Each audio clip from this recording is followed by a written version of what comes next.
This is an image of Haldeman.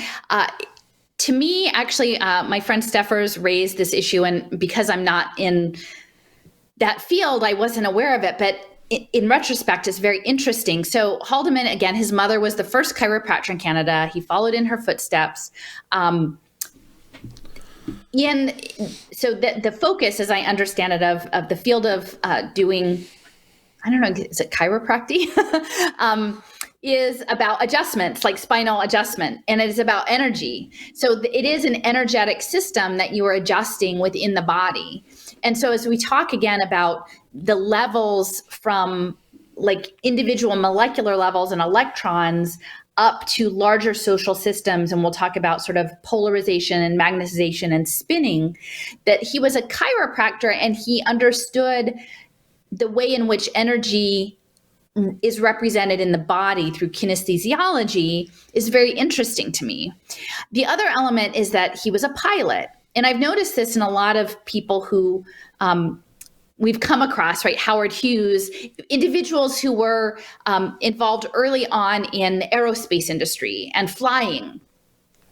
And in the book, The World Brain, they were actually talking about I can't remember. It was the guy who wrote The Little Prince, that he was a pilot and that his view of the world was changed by going up high in the air and seeing immediate environments that looked more like organic systems. And that other than maybe the balloon people doing hot air balloons, that no one had that perspective on the world before. And then later, they talked about the astronauts looking back and seeing a planet Earth, and it's a system, it's a spaceship, it's a unifying. So from a systems theory standpoint, the fact that he was both this adventure pilot who had a different viewpoint of the world as a social system from above, and as a chiropractor who was someone who was interested in making energetic adjustments to the body, I think that this is going to relate later as we talk about managed systems management. This is just an image from Canada. It's an interesting article if you want to read a little bit more about it. Again, I'll have the slides with the source link. It said on October 13th, 1940, Regina chiropractor named Joshua Haldeman appeared in city court to face 2 charges under the Defense of Canada Act.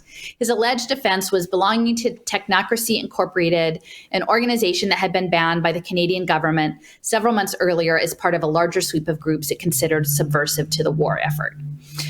And, I've spent some time, I haven't done as deep a dive as others into the technocracy movement. And again, I'm always a bit loath to choose it's that group, it's that one group, because for me, it seems like it's more of a system of how society operates.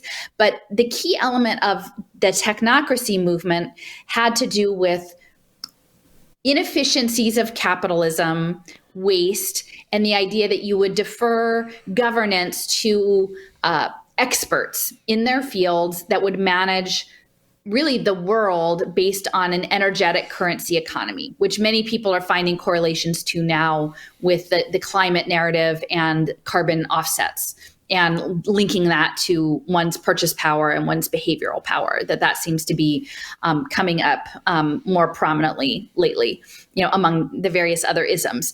But I would note that you can see the young women's blazers, that they actually have the logo, which is sort of the yin yang, which if you look at that as an energy, which I hadn't until I started preparing this talk, I had just seen it as sort of a Asian, but not really as an electrical engineering, that it is a polarity, that it is a balance, it is a balanced system, which is, I think, what the technocrats were after, was an expertly controlled balanced system with this homeostatic character, and that they would do that through compromising maybe people's individual liberties and organizing social systems as a whole. I just wonder what they're looking for. They're all looking for something. They're very coordinated. Everybody's very disciplined. I mean, clearly they're all working together. Yeah, they're very young too. I'm looking at the pictures. These guys, they look like they're, maybe even almost like just out of high school teens. Another thing I find interesting in this thing is that they found it subversive to the war effort. I find that kind of interesting, and I know that a lot of the selling points for these things is, oh, we'll have peace. We'll be able to bring peace in the world. And I think about that, like even like emperors and kings of old would sell, if everyone were just under my rule, we would have peace. There wouldn't be any, if everybody just submitted. And so this is kind of another idea. If everyone just submits to this system, there'll be peace. And of course it's people are never going to, there's always going to be someone that's going to be like, no.